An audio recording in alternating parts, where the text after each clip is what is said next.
Lo bingung ya ngelihat orang bingung? Namanya juga warung baru buka. Sabar. Orang sabar disayang Tuhan. Apalagi lo, umat Nabi. Kan, Bib, dakwahnya nanti dulu, Bib. Kita take bumper dulu ya. Yah, ganggu lo. BTB, roll! Dulu ketika awal-awal BTB, salah satu request gue di BTB spesial Ramadan tuh pengen ngobrol sama orang-orang legend yang masih hidup yang gue ngefans dari kecil. Di antaranya Iwan Fals, kemudian yang nggak mungkin ketemu Eminem. Serius, gue dengerin. Itu absurd banget, harus kenapa jadi Eminem? Iya, gue dengerin Eminem. Terus udah pasti Gambus ya karena gue orang Arab. Betul. Terus solawatan yang udah diakulturasikan sama budaya Indonesia. Oke. Misalnya MH Ainun Najib tuh punya apa kelompok musik namanya Kiai Kanjeng. Terus udah pasti Melayu karena biasanya ibu-ibu Arab itu sukanya Melayu, dengerinnya sambil masak. Terus sama dangdut. Jadi banyak sih sebenarnya yang gue dengerin. Kecuali emo gue baru tahu. Abis ini ya, ntar gue telepon kalau lu nggak sibuk. Bib, datang dong gitu. Seru. Terus penontonnya ngapain tuh, Nan? Ini ya ngangkatin lu Iya. buat tinggal masukin keranda tuh lu. Iya kan? Enggak. Iya, gue lihat lu ngelompat ke orang terus diangkatin. Enggak karena ke peti kalau saya kan. Enggak. Pakai jas dulu habis. Enggak, kan biasanya gitu, Nan. Iya. Apa tuh istilahnya, Nan? Itu namanya body surfing. Body surfing. Body surfing, jadi Jadi diangkat. surfing tapi pakai tubuh gitu. Betul, diangkat-angkat gitu. Itu, Nan, lu kok percaya sih sama mereka, Nan? Karena gue sama fans tuh buat gue kayak teman. Oh. Gua nggak Karena ada kan antara panggung ke penonton itu kan pasti ada jarak ya. Lompat.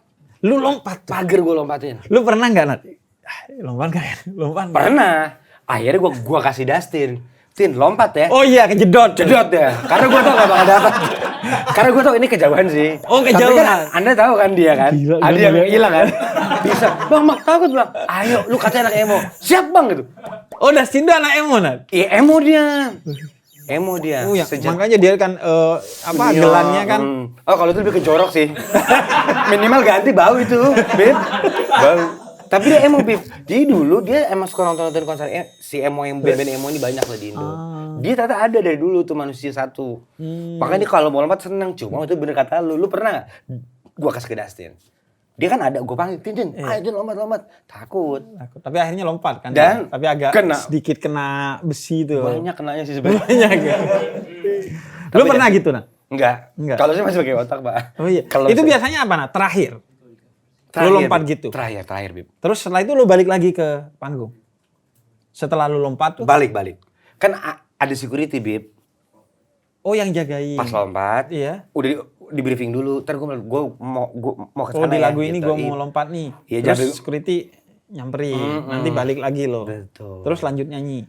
Lanjut, habis biasanya. Buat closing lah. Closingan. Pergerakan Rastafari itu melihat bahwa mereka bukan sebatas warga negara Jamaika, tetapi mereka asal usulnya dari Ethiopia.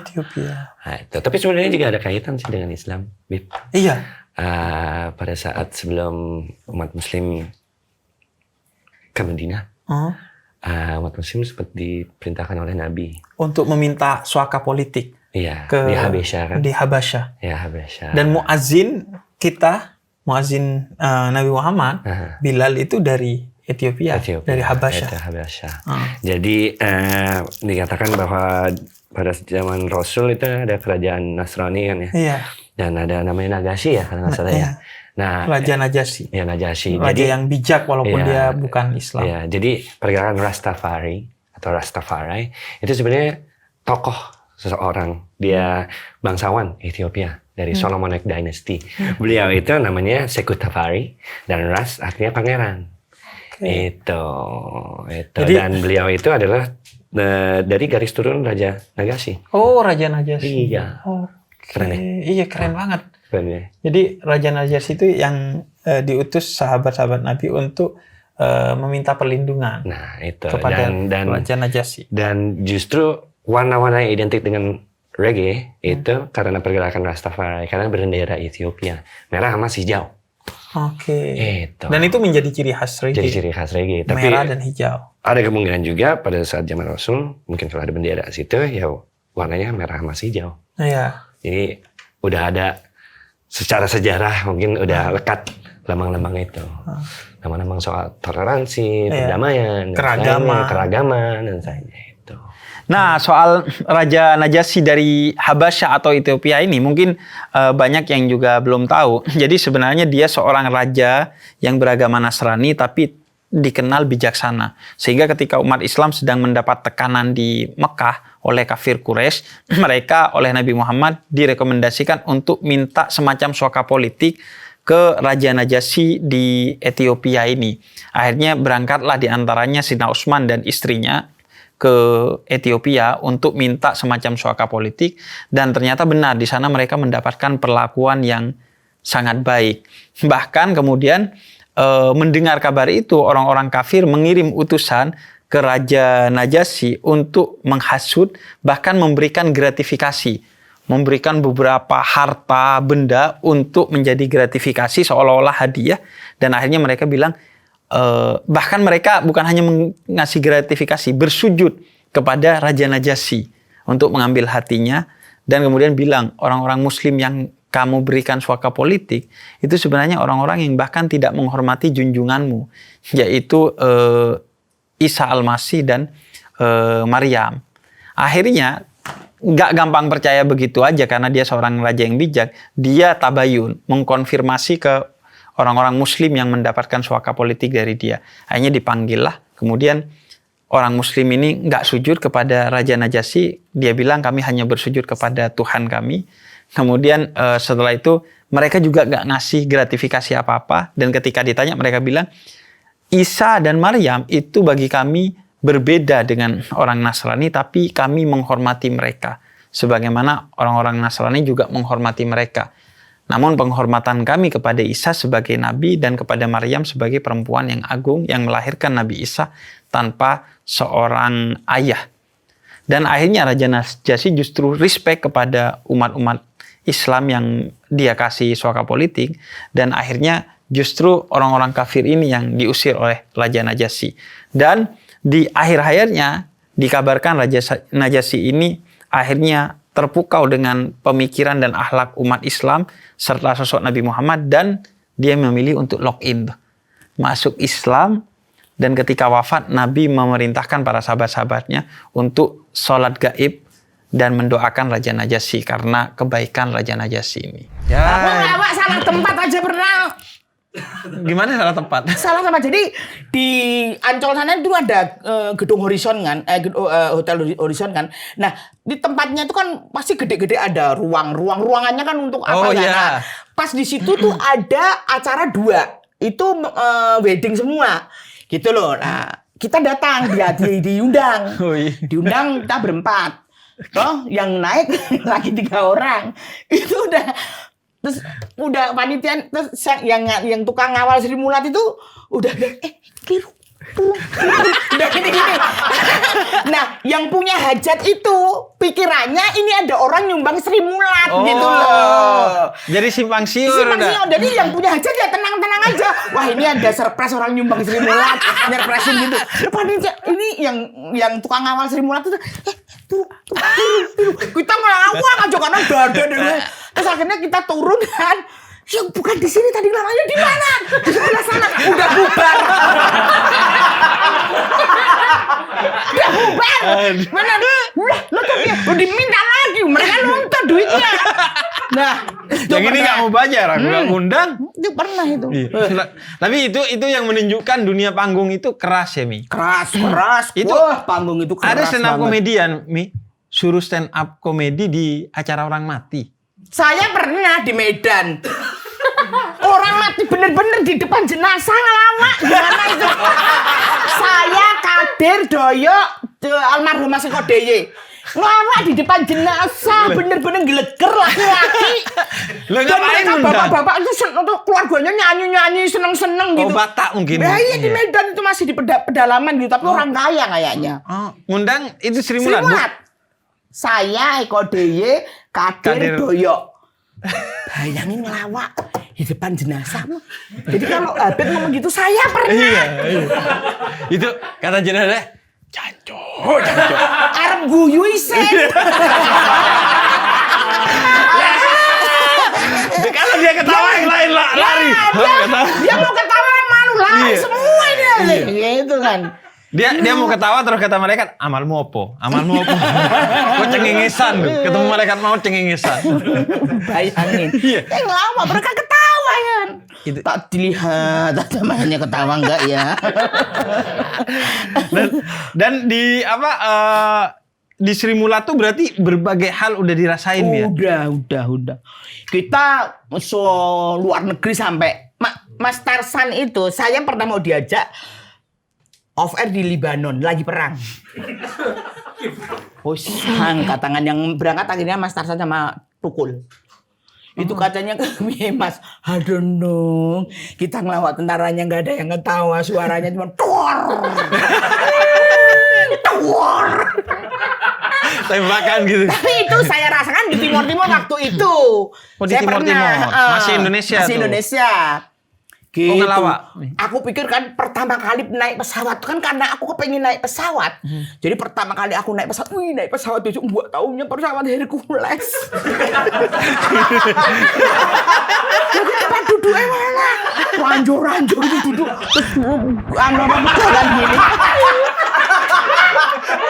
Yang lebih gila lagi nih Bib, yang lebih gila lagi dia kucuk-kucuk datang ke rumah aku dan itu tuh keluarga Arab dong. Iya, jadi Paham dong keluarga. lu berarti Arab. Arab. Jadi semuanya orang Arab tuh. Iya, datang ke rumah ketemu sama tanteku, kebetulan omku juga ustadz. Dia datang aja gitu dengan tato di mana-mana. Dan masih keadaan Kristen ya. dalam keadaan Kristen. Kristen lu ya? Iya. Katolik. Oh, Katolik. Katolik. Wih, Katolik. Enak ada tato. Kenapa? Nggak apa-apa mah kalau udah ada malah nggak boleh dihapus malah. Kalau sekiranya menyakiti ya. Kalau sekiranya menyakiti nggak boleh ditambah dan nggak boleh dihapus kecuali nggak menyakiti menghapusnya maka harus dihapus Hapus. tuh. Sakit. Makanya udah dihapus. Apalagi di dada kan. Iya. Terus datang Tiba-tiba dia datang nih kayak ke rumah. Tiba-tiba ngomong ke omku kayak, "Om, saya mau masuk Islam." Langsung dipanggilin orang Jadi saksi. di hari itu juga, Bib. Tapi nelfon dulu, aku mau datang ke rumah, kenapa aku mau mualaf, mau masuk Islam. Dia bilang, kenapa lo? Tiba-tiba mau Aku masuk mau Islam? masuk Islam. Nggak tahu. itu lo posisi belum diterima mau nikah? Belum. Belum ya. Dan itu bargain lu. Bargaining lu untuk enggak juga. biar Nggak tahu menunjukkan jadi gini, keseriusannya. itu makanya kenapa tiba-tiba gue nelfon dia terus gue mau mualaf, gue juga nggak tahu. Akhirnya setelah gue ngobrol-ngobrol makin kesini, mungkin itu yang dinamakan dengan panggilan. Hidayah ya. Hidayah mungkin. Nah, jadi itu yang buat gue, kenapa gue masuk Islam, mungkin gue dapet hidayah. Begini toh rasanya hidayah. Gitu. Karena tiba-tiba aja, nggak dikasih mimpi, nggak dikasih cobaan-cobaan apa atau apa bisikan atau apalah, nggak ada. Tiba-tiba hari itu. Tiba-tiba aja bangun tidur, aku masuk Islam. Wow. Oh iya. Tapi sebelumnya lu pernah belajar Islam? Lingkungan gue kan Muslim ya, semua. iya. Terus Azan kakak kali gue 5 juga kali. mualaf. Mantan-mantannya kebetulan muslim semua. Oh, jadi udah kenal Islam lah ya. Dan Iya. keluarga gue juga campur semua. Nggak, ada yang muslim, ada yang katolik, ada semua campur. Jadi tiap kali hari perayaan kita datang aja udah. Kayak nggak ada Katolik, masalah. Muslim, Semua. Kristen ada. Sudah setengah. Nyembah Oh, Yakul juga ada ya? nggak?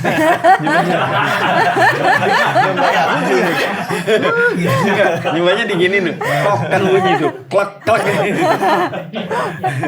Oh, dan lo ya mau nggak mau, sadar atau nggak sadar lo udah akhirnya tahu Islam dari tadi pacaran dengan Iya. banyak orang Islam, Dan kemudian sekitaran. saudara-saudara, lingkungan nih.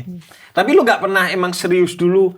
Artinya kan orang milih agama tuh kan kayak sakral banget ya. Lu gak pernah serius dulu, gua mau ini dulu deh. Pelajari dulu deh. Enggak, gue tuh selalu berpikir kayak gue bisa belajar kalau ada yang nuntun. Nah mungkin dia yang nuntun gue kan. Jadi setelah gue mualaf dia yang nuntun. Sampai detik ini dia ngajarin gue surat-surat pendek lah apa segala macam. Oke. Yang juga aneh nggak expect Iya. bahwa Anda akan berhasil dengan konten mutannya. Mohon maaf, saya sering di berbagai podcast, di berbagai acara, saya selalu bilang bahwa manusia paling kreatif itu tretan muslim. Serius, walaupun aneh gak konten sama muslim, aneh sering bilang bahwa manusia paling kreatif itu tretan muslim. Bisa aja, sekarang bikin Clash of Mutant. Iya, Clash of Mutant. Terus sekolah normal. Nanti juga ada sirkus. Itu kayak sirkus Greatest Y-Man nanti. Itu udah lama sih. Udah rencana. Tapi di build-nya dari konten-konten yang sekarang. Udah mulai pelan-pelan. Aneh Slim ngeduga inti itu tidak akan berhasil, bahkan tidak akan selamat. Iya. Di konten ini. Kok bisa akhirnya karena gini, orang itu kalau ke aku, ke MLI itu kan ekspektasinya rendah gitu. Mereka tuh nggak berharap moralitas di kita. Iya. Sebenarnya ada keuntungannya juga. Maksud kalau yang bikin misalnya Jerome Pauline atau juga siapa yang orang-orang yang educate biasanya dia atau Habib Ja'far sendiri misalnya bikin itu, orang kan pasti berharap lebih. Iya. Kok orang baik, kok biasanya kontennya clean, tiba-tiba orang-orang cacat begitu. Kalau ke saya memang brand tidak masuk, tapi ya orang cacat doang dan obat imunisasi polio mungkin nanti. Itu juga ada bagusnya karena orang ekspektasi ke kita rendah, maksudnya nggak berharap moralitasnya mana. Jadi pada saat konten itu dan mungkin ngedelivernya bener, jadi orang mau marah juga ada di tengah-tengah. Dan mereka memang konten kreator sendiri. Itu dia bedanya. Teman-teman yang saya ajak itu, mereka itu bukan orang cacat di pinggir jalan. Ada banyak yang DM ke aku tuh, bang ini bang. Bro, ini orang cacat biasa bro. Saya harus... Jadi orang cacat yang ada spek khusus ya gitu. Dan dia emang punya kreativitas. Benar, dan biasanya mereka udah konten ini. Mereka udah konten duluan. Bukan yang orang abis amputasi atau orang sedih, konteksnya bukan sedih. Tapi emang yang biasanya yang ya seperti yang ada di channel saya, itu mereka sudah ngontenin diri sendiri, baru saya connect. Dan mereka biasanya terasosiasi satu sama lain, Beb. Jadi pas kita ada paguyupan orang cacat Indonesia gitu. Ada sebenarnya itu kalau nggak salah Ayah Mansuri ada tuh. Kalau itu cacat benar, kalau itu cacat benar gimana maksudnya? Iya, nggak dikontenin. Iya, dikonteninnya mungkin ke dikonteninnya untuk kepedulian, iya, untuk bangun engagement orang bahwa kita harus memperlakukan dengan baik. Iya, lebih kepada positif gitu. Cuma yang Anda negatif. Emang saya mengeksploitasi mereka. Habib, mau tanya ke Habib nih. Habib kan tadi datang ke Istiqlal ya, ada paus nih. Nah tadi itu kan salah satu kegiatannya itu ada pembacaan Al-Quran dan Alkitab nih, Bib. Menurut Habib gimana, Bib? Tadi Alkitab dibacakan di Masjid Istiqlal, meskipun di terowongan ya. Kemudian nggak di terowongan, tapi di halaman. Oh, di halaman Istiqlal ya tadi ya. Gimana, Bib? Alkitab dibacakan di halaman masjid tuh, Bib. Iya. Ini aja sih kayak itu menjadi momentum aja yang mungkin tidak akan pernah kita rasakan lagi kecuali di momentum kedatangan paus ini.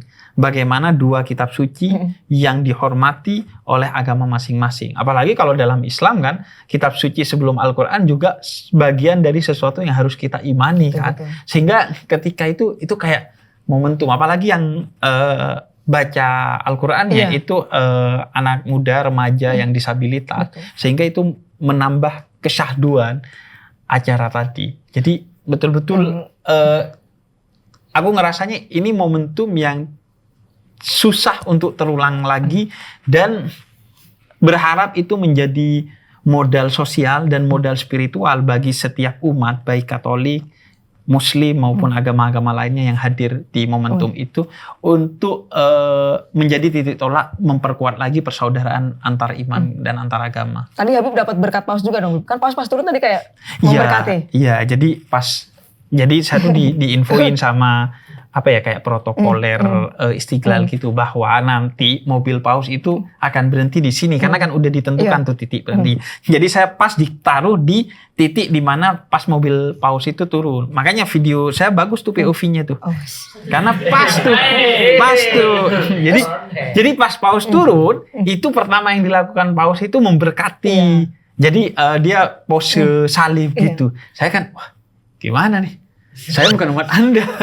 Jadi kayaknya berkatnya buat yang lain deh. Buat yang umat Anda deh. Saya kira Habib langsung tertarik habis dapat berkat. Wah. Habib Katolik tuh 2 kata lucu ya. Terlalu jauh. Jauh banyak jembatannya tuh. Banyak Habib-Habib lain yang masih akan menghalangi tuh. Jadi Batejo itu sebelum ini Batejo ini sebelum masuk ke set ini izin Mbak nyatat sesuatu di pola pikir kok masih ada orang yang pakai catatan kertas dan pulpen itu. Sedangkan karena begini notku itu di sini Mbak ini. Kok coba, bisa itu loh? Coba sekarang aku ngobrol. Enggak praktekkan. Merepotkan lagi. Ada pulpen, ada kertas katanya. Enggak, coba sekarang praktekkan aku lagi ngobrol sama Habib terus Habib nyatet di situ. Iya, aku nyatet. Beb, jadi gini loh. Aku tuh ngebayangin waktu ada turun Iqra. Waktu itu kan Al-Quran belum ada. Kenapa orang-orang sekarang kok begitu Iqra harus punya baca Al-Quran? Padahal waktu Iqra itu Al-Quran belum ada. Itu ayat pertama kan, Beb. Mestinya yang disebut Iqra membaca alam semesta ini. Coba apa yang terjadi? Aku nggak yakin bahwa Habib nyatet. Karena fitur di HP itu kan banyak. Bisa jadi saja sama chattingan sama yang lain. Lah, itu Ntar dulu. Tapi kalau begini, coba. Mana pulpen? Coba, Beb ngomong apa aja? Iya. Coba. Bah, jadi adab itu tentang sopan santun yang sifatnya dinamis. Tapi kalau nilai itu statis. Dari dulu sampai sekarang tetap sama. Oke, kan kelihatan aku nyatet omongannya Habib. Belum tentu, Pak. Enggak ada fitur lain di sini selain mencatat gitu loh. Enggak ada. Ini dia. Enggak ada. Masalahnya bukan di sini dan di sini. Masalahnya itu di sini dan di sini. Ya, karena kita berprasangka buruk. Karena walaupun Batejo gini. Coba. Iya. Mbak, gini. Jadi kita harus belajar sama tradisi karena seluruh tradisi itu mengajarkan bagi kita harus menjadi pengamat yang tidak gerusa-gerusu begitu ada kabar langsung percaya. Oke. Apa bayangannya? Aku nyatet. Aku ngegambar, Pak. Jadi masalahnya di sini dan di sini, Pak. Kan cuma ngegambar, pilihannya kan cuma 2. Nyatet apa? Kalau ini pilihannya banyak banget. Bisa saja lagi nonton gitu. Ya itu pikirannya yang harus dibenahi, Pak. Karena gini, aku pernah dapat gambar itu di media sosial. Ada orang baca buku, ada orang main HP. Mana yang bagus? Terus semua bilang yang baca buku. Padahal ketika diperlihatkan, yang baca buku itu di dalamnya ada HP dan dia main game. Sedangkan yang baca HP itu ternyata di dalamnya ada buku dan dia baca buku. Jadi kalau menurut aku problemnya di kepala kita dan di hati kita. Yang penuh dengan suudzon itu, Bah. Nggak bisa gitu.